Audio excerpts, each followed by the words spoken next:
À partir du verset 8 jusqu'au verset 10, quelqu'un y est rapidement. Genèse 3, 8 à 10. Chapitre 3, verset 8 à 10, selon Français courant.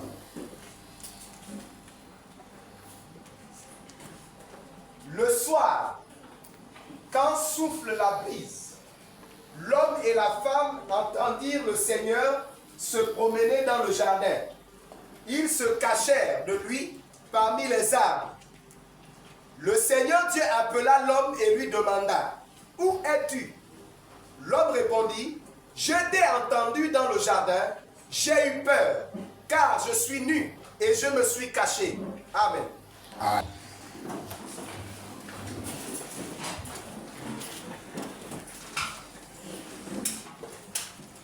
On s'assoit pour 2 ou 3 minutes.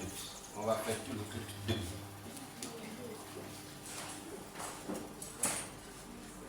Chez les musulmans, vous voyez les bancs. Hein? Désormais, venez avec vos nattes. On va enlever les bancs. Hein?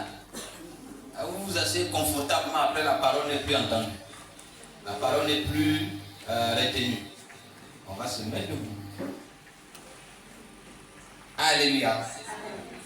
Alors ils entendirent la voix de l'Éternel Dieu qui parcourait le jardin vers le soir. Et l'homme et sa femme se cachèrent loin de la face de l'Éternel Dieu, au milieu des arbres du jardin.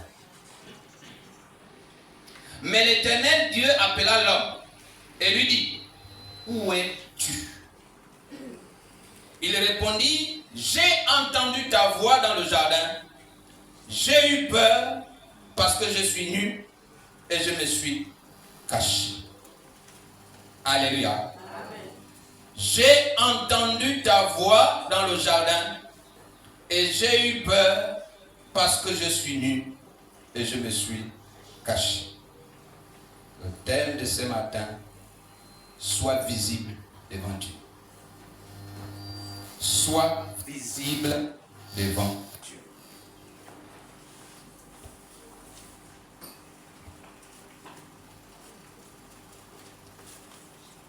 Sois visible devant Dieu.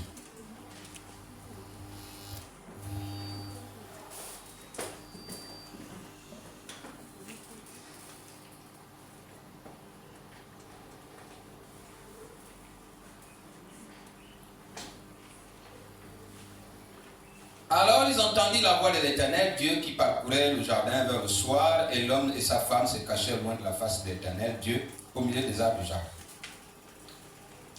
Mais l'Éternel appela l'homme et lui dit, « Où es-tu »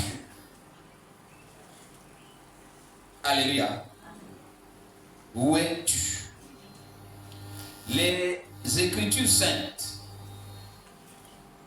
nous apprennent que Dieu est omniscient.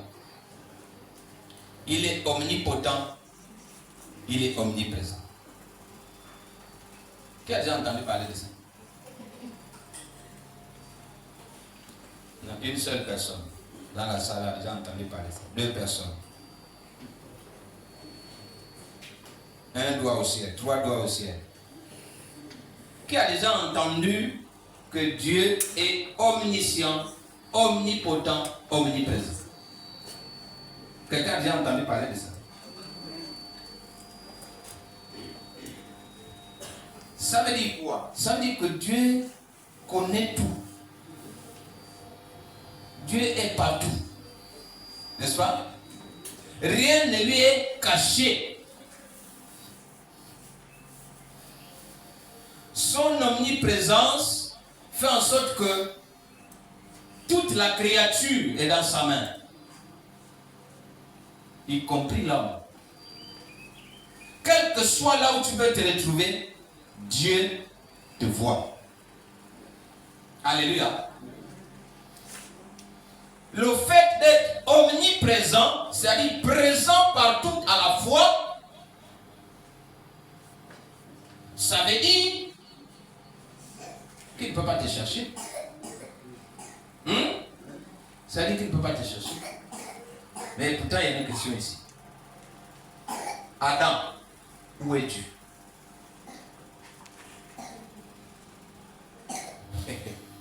Adam, où es-tu? C'est une question centrale. Nous voulons peut-être interroger l'esprit pour comprendre. Parce que finalement, on veut nous tromper là. Hein? On veut nous tromper. Dieu connaît tout. Dieu voit tout. Dieu sait tout. Il est partout à la fois. Mais quand même, quand il descend le soir dans le jardin, il dit à l'homme, où es-tu? Non, honnêtement, entre nous, Dieu ne voyait pas là où l'homme était. Pourquoi il pose la question? Il veut seulement emmerder, on dirait. Alors, pourquoi il pose la question? Spirituellement, l'homme était quelque part. Lorsque Dieu l'a créé, il l'a établi quelque part. Quand il vient, un jour, le soir, en visitant le jardin, il ne le trouve plus là. S'il a laissé au point A, le type se trouve peut-être au point B. Il dit non. Où es-tu? Ce n'est pas la position physique. Ce n'est pas la position géographique. Mais nous sommes dans la dimension spirituelle. Spirituellement, l'homme était sorti de la face de Dieu, de l'environnement dans lequel Dieu l'avait établi. Est-ce que quelqu'un comprend? Amen. Et quand tu vas sortir tout à l'heure, on va te demander, il a péché quoi? Oh, leurs histoires là. Pourtant là, tu es en train de dire que tu as compris. On a dit quoi? Oh, leurs histoires là, toujours Dieu là, le même Dieu avec Adam. C'est tout, Dieu avec Adam. Parce que tu as quand même retenu le mot Adam. On a péché Dieu avec Adam. Alléluia. Je voudrais que tu comprennes une chose. Où es-tu? Ce n'est pas la recherche de la position physique. Ce n'est pas la recherche de la position géographique. Mais c'est la dimension spirituelle. L'homme n'était plus là dans l'environnement où Dieu l'avait établi, où Dieu l'avait laissé. L'homme était sorti de cet environnement. Alléluia. Le problème de l'homme, c'est qu'il n'arrive pas à reconnaître lorsque il n'est plus sur la ligne. Alléluia. Ça, c'est le problème de l'homme. Il dit non, j'ai eu peur. Mais en réalité, qu'est-ce qui a fait sortir l'homme de l'environnement? C'est quoi? Le péché. Le péché. Le péché fait quoi? Ça donne la peur. Il a eu peur. Vous savez, j'ai une expérience. J'ai été baptisé à l'âge de 14 ans. Vous voyez l'âge que j'ai aujourd'hui. Je suis quand même un mourou en Christ. On va dire même, je suis un fossile. Comme disent les enfants. J'ai déjà une expérience dans les églises. Vous savez, vous êtes ensemble. Les gens s'asseyent, les premières tables, les premières chaises. Quand quelqu'un pêche, il ne s'assoit plus devant. Il sort de la présence où il est habituellement dans l'église. Vous le voyez toujours au fond là-bas. En fait, il est un peu avec moi, il n'est pas avec vous quoi. En fait, c'est là. Un peu là, un peu ailleurs. Faites l'expérience. Et je sais que ce que j'ai dit dans vos cœurs, vous savez que c'est vrai. Et que c'est ce que vous faites. La personne s'assoit toujours, trouve les premières places. Mais dès que la personne est en mauvaise position avec Dieu, Elle sort de la présence de Dieu. En fait, quand la personne s'asseyait là, c'est comme on est dans le jardin, quoi. Et quand tu retrouves la personne au fond là-bas, le pasteur va dire, mais où es-tu? N'est-ce pas? Le où es-tu, ce n'est pas que tu n'es pas dans l'église. Tu es dans l'église, mais tu n'es plus à ta place, là où tu es établi. Mais pourquoi tu as pris ta place? Le péché. Le péché te donne la peur. Le péché te donne la honte. Tu as même l'impression que si je me mets devant là, le pasteur va tout de suite voir avec ces lunettes là, il va voir un gros caractère. Mon péché. C'est ça qui traverse ton cœur.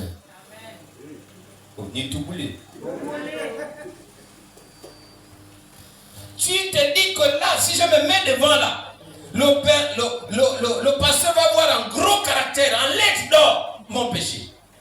Donc tu sors de la présence où tu es établi. Mais si par malheur, c'est ce jour-là que Dieu avait décidé de venir déposer une bénédiction sur cette chaise, tu l'as raté. Parce que sachez que sur chaque chaise, il y a une bénédiction qui est déposée. Ah, si Dieu pouvait vous ouvrir les yeux pour voir ce qui se passe. Comme pouvait dire Alain Moloto, Dieu fait que ma femme ait les yeux ouverts pour qu'elle voie que c'est toi qui es venu me chercher. Si Dieu pouvait ouvrir vos yeux pour voir ce qui se passe, sur chaque chaise, il y a une bénédiction. Mais ce n'est pas tous les jours. Mais le jour où on a décidé de déposer une bénédiction sur cette chaise-là, tu n'es pas là. C'est terminé. Ça passe ailleurs. Parce que ça ne retourne plus à Dieu. Dieu a déjà relâché.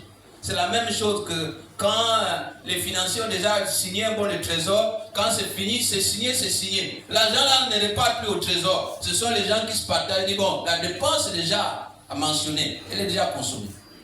C'est clair. C'est signé, c'est signé. Mais l'autre avait dit quoi? Oh, tu as dit que tu as écrit Jésus le roi des Juifs. Fini, ce qui est écrit est écrit.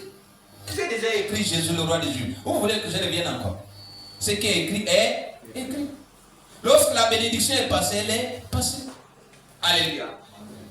Le péché, à cause du péché, tu quittes l'environnement où tu étais. Alléluia. Dieu ne te voit plus dans sa présence. Tu es sorti de la présence de Dieu.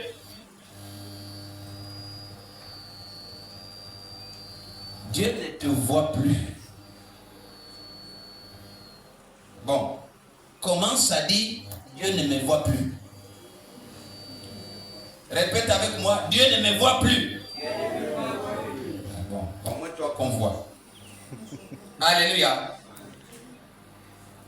Il est possible, frère, sœur, il est possible d'être sur la terre,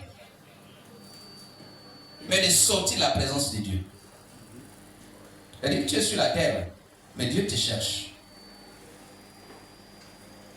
Il est possible d'être sur la terre. Tu respires, tu manges tous les jours. Tu roules carrosse. Tu es dans les bureaux luxueux et autres, mais Dieu te cherche. Pourquoi? Parce que spirituellement, tu n'es plus dans sa présence. Dieu t'a fait en 3 dimensions. Le corps, l'âme et l'esprit. Si on voit le corps, tout le monde voit le corps là, qui est là. Mais l'esprit, on ne voit pas. N'est-ce pas? On ne voit pas. On ne connaît pas ce que ça pense. On ne connaît pas à quoi ça croit. On ne connaît pas la relation avec Dieu. Mais quand on voit le corps, on dit que bon, son corps est là. Ça veut dire que bon, il est avec Dieu. Mais Dieu te cherche. Il est possible d'être à l'église. Mais pourtant, on a déjà quitté l'environnement spirituel. On est à l'église, hein, mais on n'est plus dans l'environnement spirituel. On fait par suivisme, on fait par mécanisme.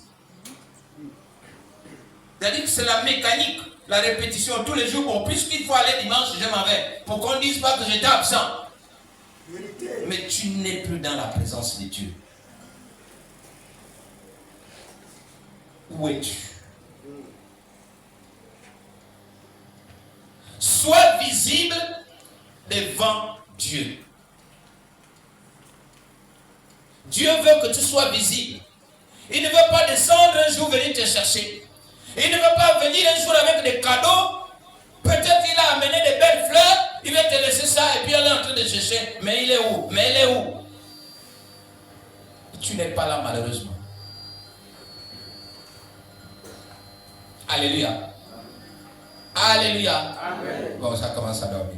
J'ai dit qu'on ne devait pas dormir. On se met debout. On se met debout, ça commence à dormir. On commence à dormir. On se met debout. Respect, restez assis par respect. Mettez-vous quand même debout par respect aussi. Mettez-vous debout. Par respect, on se met debout. On se met debout, on se met debout, on se met debout, on se met debout, on acclame, on acclame, on acclame, on acclame, on acclame. Dis à ton voisin, où es-tu? Tourne-toi vers un autre. Pose la question, où es-tu? Dis à ton voisin, Dieu te cherche. Dis à un autre, Dieu te cherche. Frère, je déclare ce matin que si quelqu'un est embrouillé là, Dieu est en train de te rapprocher. Oui, oui. Alléluia. Amen. Dieu est en train de te localiser pour te ramener vers lui. Parce qu'il n'est pas question, il n'est pas normal qu'on sorte la présence de Dieu. Dès qu'on est sorti de la présence de Dieu, on est déjà mort. On se lève là-bas. Oui. Laissez seulement la vieille là. Alléluia. Amen. On reste debout. Quand on rentrait dans la synagogue, on déroulait le rouleau là. Tout le monde était debout et on lisait la parole. Lisez bien la Bible. Il n'y avait pas de chaises.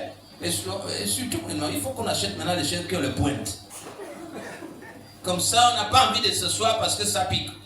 Alléluia. Non. Lorsque tu es conscient que tu es sorti de la présence de Dieu, il y a un travail à faire. Alléluia.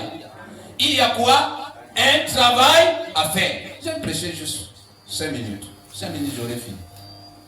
En 5 minutes, je vais dire ce que j'ai à dire. On s'en va, on a beaucoup à donner. N'est-ce pas? Et Dieu, c'est ça. C'est pas tous les jours qu'on va prêcher en 45 minutes, 1 heure ou 3 heures de temps. J'ai besoin seulement de petits sons pour que les gens ne somnolent pas. Pour qu'ils n'aient pas mal au pied. Juste un son petit. Ils n'auront pas mal au pied. Le son là va donner un peu les crampons. Dieu veut te voir dans sa présence. Dieu veut que tu l'adores en esprit et en vérité. Ce n'est pas le jeu de jambes que tu fais là. Il y a l'autre qui dit tu fais les maths dans l'espace. Encore que ça, c'est de la géométrie. La géométrie dans l'espace. Alléluia. Oui, quand tu fais de la géométrie dans l'espace, il n'y a que toi qui vois les droites. Personne ne voit ces droites-là. C'est dans ton esprit, les droites parallèles, les droites séquentes, toutes les droites là. Il n'y a que toi qui vois. Alléluia. Parce que tu fais les maths dans l'espace. Mais Dieu veut te voir dans sa présence. Amen. Amen. Frère, sois visible devant Dieu. Vous savez pourquoi il faut être visible devant Dieu?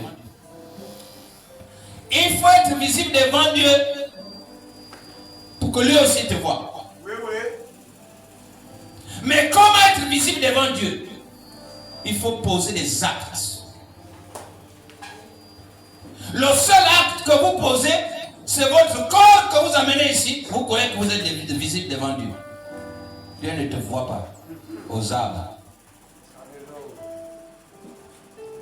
Aux arbres. Le seul acte que tu poses, c'est quand tu viens le matin ici. Non, sois visible devant Dieu. En posant des actes. Lorsque les actes ne sont pas posés, Dieu ne peut pas te voir. Et attends. Quand tu poses un acte, tu t'attends à quoi? À quoi? À une bénédiction. Quand tu poses un acte, tu t'attends à quoi? À une réponse. N'est-ce pas? Lisons dans le livre de... Pendant que je parle, je pense à un livre. Le livre de Jean. Je crois prenons Jean 12. Prenons Jean 12. Je crois le verset 2 ou 3. 3, je crois. Allons-y. Jean 12, verset 3. Jean 12, verset 3. Marie prit la parole, Marie prit alors un demi-litre d'un parfum très cher, fait de nard pur, et le répandit sur les pieds de Jésus. Puis elle les essuya avec ses cheveux. Toute la maison se remplit de l'odeur du parfum. Amen. Toute la maison se remplit de quoi? De l'odeur du parfum. Marie a fait quoi? Reprends ça rapidement. Marie prit alors un demi-litre d'un parfum très cher. Très cher. Fait de nard pur. Fait de nard pur. Et le répandit sur les pieds de Jésus. Elle le répandit sur les pieds de Jésus. Puis elle les essuya avec ses cheveux. Puis elle les essuya avec ses cheveux. Toute la maison se remplit de l'odeur du parfum. Toute la maison se répandit de l'odeur du parfum. Regardez, Marie va poser un acte. Elle s'attend à quoi? Lorsque Marie prend ses cheveux, écoute-moi bien ce matin. Lorsque Marie prend ses cheveux pour essuyer les pieds de Jésus, Jésus en retour vient essuyer ses larmes. Oh, tu n'as pas compris. Jésus en retour fait quoi? Il vient essuyer ses larmes. Parce que quand tu poses un acte, Dieu voit et te rend. Il te rend au triple, au double, au triple, même au centuple. Lorsque Marie va prendre ses cheveux, va prendre le parfum, va essuyer les pieds de Jésus, Jésus va dire quoi? Avec sa puissance, Jésus viendra essuyer les larmes de Marie. Alléluia. Mais Jésus vient essuyer les larmes de Marie quand? Lisons dans Jean 11, verset 2. Jean 11, verset 2. Jean 11, verset 2. La Bible dit quoi? Marie était cette femme. Marie était cette femme Qui répandait du parfum sur les pieds du Seigneur. qui répandait du parfum sur les pieds du Seigneur. Et les essuya avec ses cheveux. Elle les essuya avec ses cheveux. Et c'était son frère Lazare qui était malade. Et c'était son frère Lazare qui était malade. Quelqu'un a compris ça? Lorsque Marie a fait couler les larmes parce que Lazare est mort, Jésus est venu essuyer ses larmes. Alléluia. Lorsque Marie a pris le parfum, il a répandu la bonne odeur au lieu où se trouvait Jésus, sur ses pieds, alors que Jésus était en train de manger, il était à table.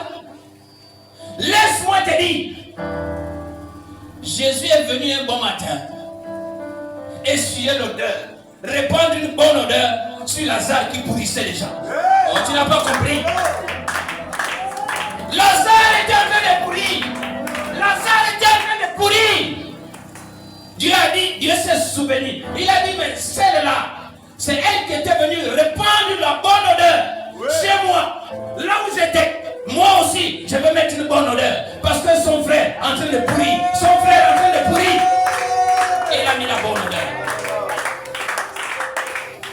Alléluia. Lorsque tu poses un acte visible, Dieu te voit et en retour, il agit. Mets ta confiance en Dieu. La Bible dit, nous sommes dans le psaume 37, je crois, verset 5. Mets ta confiance en Dieu et il agira. Il fera quoi? Il va agir. Lorsque tu mettras ta confiance en Dieu, lorsque tu poseras des actes, tu as posé un acte, il va poser notre en retour. Alléluia. Amen. Alléluia. Dieu va te renvoyer l'ascenseur. Bien aimé.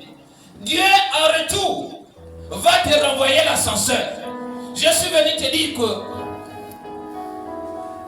les odeurs que Satan a posées dans ta famille. Je suis venu te dire que la mauvaise réputation que Jésus a posée dans ta maison, Jésus viendra essuyer ça. Jésus viendra enlever. Jésus viendra enlever. Parce que tu auras posé des actes qui vont le réveiller, qui vont l'attirer. Mais si tu ne poses pas des actes, et tu vas, chaque jour tu viens, quand tu arrives même l'offrande, tu choisis l'argent qui est rouge. C'est ça que tu poses. Lui aussi choisit une bénédiction qui est rouge pour te donner. C'est donna. C'est quoi? Du donna. Tu choisis l'argent qui est rouge pour donner, lui aussi choisit la bénédiction qui est rouge pour te donner. Mais tu sais que la bénédiction qui est rouge, elle est déjà rouillée. Alléluia. Amen. Elle est déjà quoi? Rouillée. Je suis venu te dire ce matin que quel que soit ce que l'ennemi a programmé, quel que soit ce que la réputation qu'on a amenée de ta famille, de ta maison, le Dieu de combat Miribou fera en sorte que cette réputation soit effacée. Alléluia.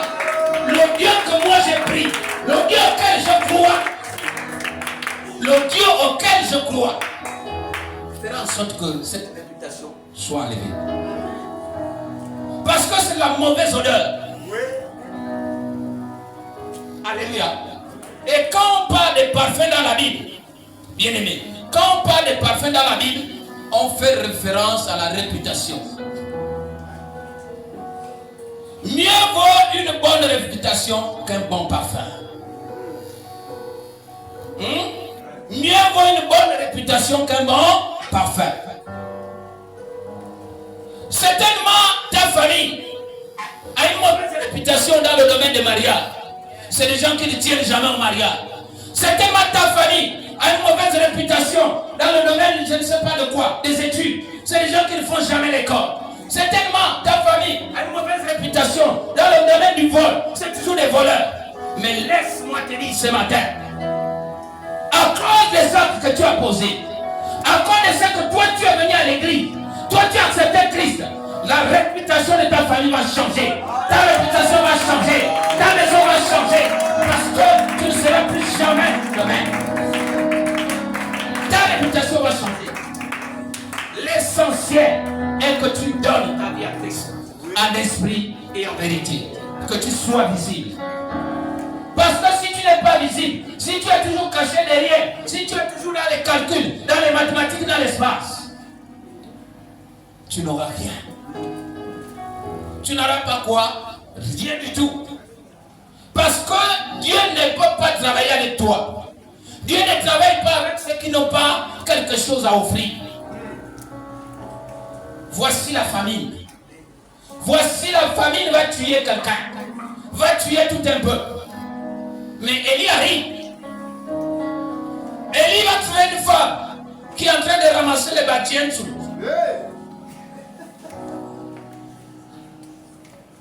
Tu n'as pas compris ça. Il est en train de ramasser, la femme là, elle est en train de ramasser les bâtiments sous les brindilles. Et puis voici que Élie lui dit, mais écoute, fais-moi un gâteau, fais-moi quelque chose. Il dit non, moi je n'ai plus rien. Il dit, tu as quoi dans ta main? Oh, il me reste juste un peu une poignée de farine. Il dit, fais comme tu l'as dit. Fais comme tu as dit. Mais amène-moi d'abord. Écoutez le mot d'abord. Tu as dit, avant toi, moi d'abord. Oh, non, tu n'as pas compris. Tu ne comprends pas comment Dieu a fait. Avant toi, moi d'abord. Amène-moi d'abord. Je vais d'abord manger. Je vais d'abord déguster. Je vais d'abord sentir dans mon ventre. Je vais d'abord comprendre comment ça se passe. Amène-moi d'abord. La femme l'a dit, mais enfin, moi je n'ai jamais vu des gens comme ça. Ça se dit, t'es où? Ou bien comment? Non, amène-moi d'abord. Et quand la femme a exécuté, parce qu'elle était dans la présence de Dieu, parce que Élie ici c'est le symbole de Dieu. Quand la femme a exécuté, visite, par ses actes, elle a posé là, elle a nourri Élie. La Bible dit que la farine jusqu'à la fin de la famine n'a plus jamais manqué dans sa maison. Oui, oui. La farine et l'huile n'ont plus jamais manqué. Parce qu'elle a accepté d'être visible. Parce que tu acceptes d'être visible. Parce que tu acceptes de servir Dieu en esprit, en vérité. Parce que tu acceptes de donner ce qui est à toi. Mais toi-même pour donner, c'est des calculs. Même pour donner, c'est quoi? Les calculs. Mais quand tu commences à faire les calculs, je ne suis pas venu enseigner ce matin, je suis venu prêcher. Que tu comprennes. Quand je prêche, tu te mets debout. Alléluia. Quand tu commences à faire les calculs là vont t'amener en enfer. Tu es en train de calculer la distance qui part de chez toi jusqu'à l'enfer. Quand tu te mets dans les calculs, tu vas dire, bon, l'église nous a demandé, l'église a dit que, mais eux aussi, tous ces calculs que tu fais là, c'est ta route que tu es en train de balayer pour aller en enfer. Balayer, balayer la route, balayer, Jésus revient bientôt, balayer, balayer la route, oh balayer, balayer la route, oh balayer, Jésus revient bientôt, oh balayer, balayer la route, Jésus, oh balayer, balayer la route. Jésus revient bientôt, balayer, balayer la route. Jésus revient bientôt. Alléluia. Balayez votre route. Comment on balaye la route? On balaye la route par des actions de générosité. Par des actions qui t'honorent et qui honorent Dieu. Vous savez, lorsque tu prends des actions qui t'honorent, lorsque tu enlèves l'opprobre sur quelqu'un, lorsque tu enlèves la mauvaise odeur sur quelqu'un, envers tout, Dieu te donne l'odeur de la gloire. Dieu te donne l'odeur de l'élévation. Dieu te donne l'odeur de la réussite. Dieu te donne l'odeur de l'élévation, bien-aimé, et l'odeur de la santé, l'odeur de la réussite. C'est ça qui t'accompagne. Alléluia. Parce que tu as accepté. Mais tant que tu n'acceptes pas de travailler pour autrui, parce que servir Dieu, c'est servir l'autre. Je vois l'autre qui est en train de souffrir. Elle a besoin juste de 100 francs. Moi, j'ai peut-être 300 francs dans ma poche. Je passe quand même, quoi. Non, il faut avoir un cœur de hibou. Il faut avoir le cœur de hibou. Parce qu'elle n'a besoin que de 100 francs.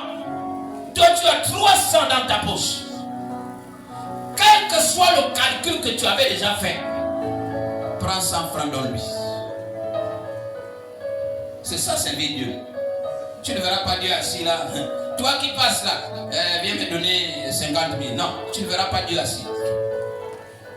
Dieu dit, à chaque fois que tu as refusé d'aller rendre visite à quelqu'un à l'hôpital, c'est à moi que tu l'as fait. Alléluia. C'est à moi que tu as fait. Dieu veut te voir visible par tes actes. Parce que lorsque tu vas poser des actes, lui il va venir te mettre un parfum.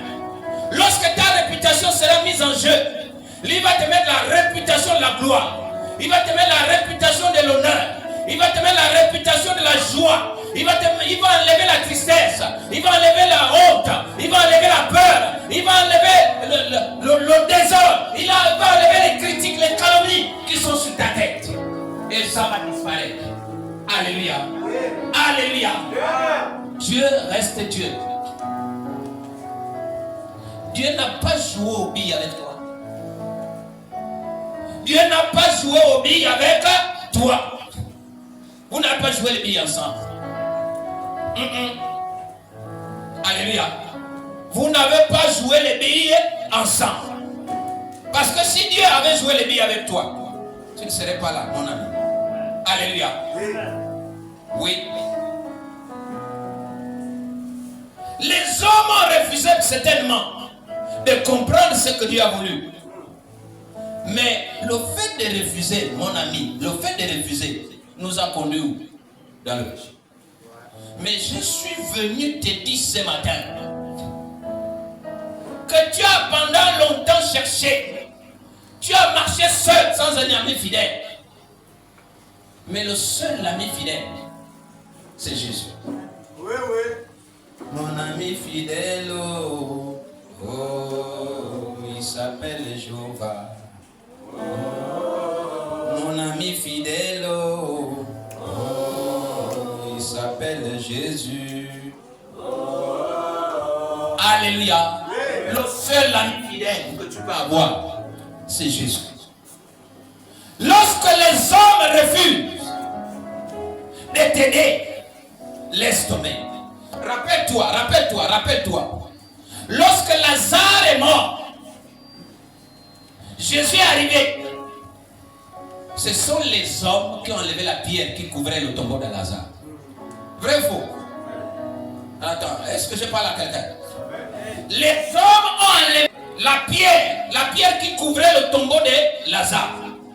Jésus a dit, enlevez ça. Et il a même dit, déliez-le vous-même. Mais lorsque Jésus est mort, les hommes n'ont pas pu enlever la pierre. Malgré leur bonne volonté, ils ont été empêchés par les soldats. Parce qu'on avait laissé les soldats autour de la tombe de Jésus pour que personne ne vienne enlever la pierre, pour qu'on dise pas, oh, il s'est ressuscité alors qu'ils ont volé le corps. Voilà ce qui était dans la tête des soldats romains. Mais,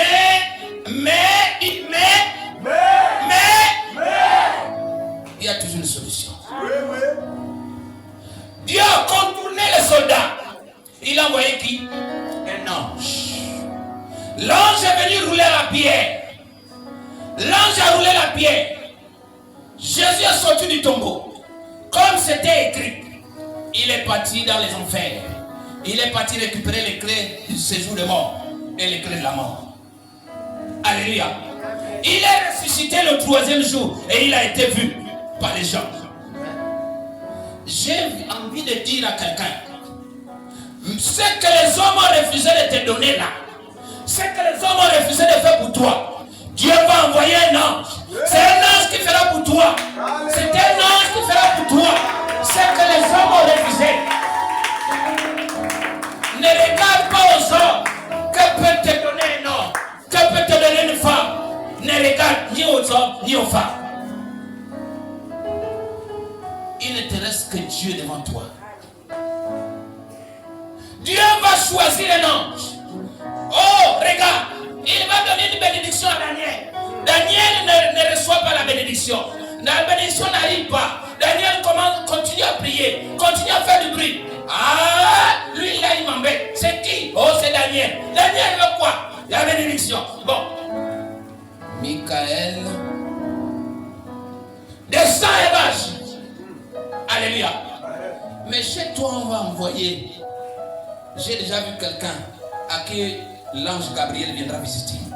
Il y a une visite. Alléluia. Il y a une visite de l'ange Gabriel. L'ange Gabriel ne vient pas pour le combat. L'ange Gabriel ne vient pas pour une visite simple. L'ange Gabriel apporte les bénédictions. Cette année tu seras positionné. Cette année tu seras visité. Cette année tu seras repositionné. Cette année tu sortiras de la boue. Cette année l'année va s'achever parce que tu verras 2025. Alléluia. 2025 ce n'est pas pour les autres. C'est pour toi aussi. Il y a Dieu dedans. Il y a quoi? Il y a Dieu dedans. Dans toutes les épreuves que tu vois là, Dieu aussi est dedans. Il n'y a pas que Satan. Dieu aussi est dedans. Mais 2025, tu le verras. Même si les hommes, que le diable le veuille ou pas, ce n'est pas de sa volonté. Ce n'est pas de sa compétence. C'est la compétence de Dieu, sœur. Alléluia. Ce matin, tu écoutes la parole. Ce matin, c'est le temps de prendre des décisions. J'ai longtemps servi Dieu. Il humainement, mais pas en esprit, pas en vérité. Mais Dieu me cherche, où est-ce que je suis? Dieu est en train de me chercher. Spirituellement, je ne suis pas aligné avec Dieu. Spirituellement, je ne suis pas en bon terme avec Dieu. Spirituellement, je ne suis pas dans les annales de Dieu. Tu viens là parce qu'il faut qu'on te voie. Tu viens là parce que tu as manqué un jour, 2 jours. Il ne faut pas que je manque encore dimanche. On dira, il est toujours absent. Voilà pourquoi tu viens. Mais en réalité, Dieu n'est plus avec toi. Commence à prendre conscience que le Dieu que tu dois servir, c'est un Dieu de vérité. Ce n'est pas un Dieu de mensonge. Ce n'est pas un Dieu d'hypocrisie. Ce n'est pas un Dieu de secte. Ce n'est pas un Dieu de hasard. Mais c'est un Dieu vrai. Il est le même. Hier, aujourd'hui et éternellement. Dis à quelqu'un, Dieu est le même. Hier, aujourd'hui et éternellement. Dis à un autre, Dieu est le même. Hier, aujourd'hui, éternellement. Répète avec moi. Il est temps que je me prenne un peu plus au sérieux. Car Dieu a besoin de moi pour faire des exploits avec lui. Il est temps que je me prenne un peu plus au sérieux. Car Dieu a besoin de moi pour faire des exploits avec lui. Commence à prier, commence à prier, commence à prier, commence à prier, commence à prier, commence à prier, commence à prier. Il est temps que je me prenne un peu plus au sérieux parce que Dieu veut faire des exploits avec moi. Il est temps que je me prenne un peu plus au sérieux parce que Dieu veut de moi. Il est temps, même lorsque les hommes m'abandonnent, même lorsque les hommes m'abandonnent, même lorsque les hommes m'abandonnent, même lorsque les hommes m'abandonnent, Dieu ne m'abandonnera jamais. Dieu ne m'abandonnera jamais. Dieu ne m'abandonnera jamais. Même lorsque les hommes m'abandonnent, Dieu ne m'abandonnera jamais. Élève ta voix, élève ta voix, élève ta voix, élève ta voix. Priez comme élève ta voix. Tu vas ce matin, je prends l'engagement d'être aligné spirituellement avec Dieu. Ce matin, je prends l'engagement de revenir là où Dieu veut me voir.